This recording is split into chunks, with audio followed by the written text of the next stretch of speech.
Hello à tous. Alors dans cette vidéo, nous allons aborder comment lancer une campagne de recrutement.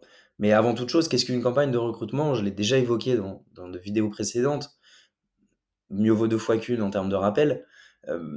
L'idée, c'est de pouvoir programmer une demande de connexion sur un panel donné, accompagné d'un message, suivi de messages de relance, dans le but d'automatiser cette phase d'approche et surtout d'adresser votre cercle 2, 3 et plus.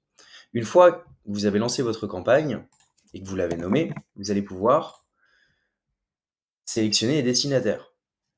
Donc là, j'adresse 556 personnes, ce qui me semble un peu conséquent pour un sourcing affiné. Néanmoins, c'est à titre d'exemple.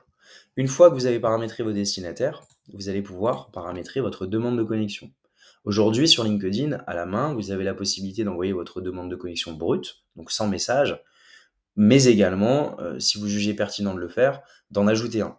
À ce moment-là, vous allez pouvoir le rédiger depuis votre interface et surtout pouvoir le personnaliser avec les variables de personnalisation où vous allez pouvoir sélectionner prénom, nom, fonction et société du profil à solliciter. Ce qui va vous permettre de personnaliser votre message et vous allez pouvoir le valider et passer à l'étape suivante qui est le paramétrage des jours ainsi que des horaires auxquels vous souhaitez adresser ces demandes de connexion.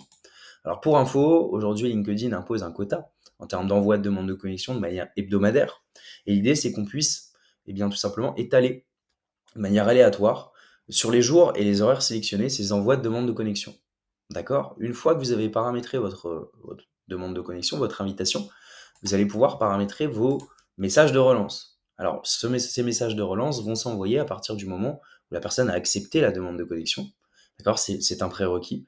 Mais que la personne n'ait pas répondu au message accompagnant cette demande, ou alors que la demande de connexion, s'il n'y a pas de message, et soit restée sans réponse, soit en retour de la part de la personne sollicitée.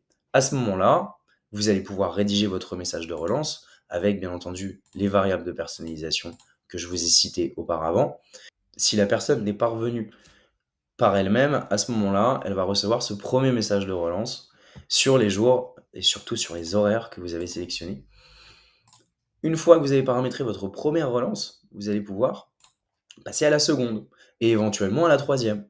Je dis éventuellement dans le sens où vous êtes libre au niveau de la construction de votre campagne, libre à vous si vous jugez pertinent d'envoyer seulement un message de relance après l'acceptation, au même titre que si vous souhaitez aller jusqu'à 3, vous avez tout à fait la possibilité de le faire.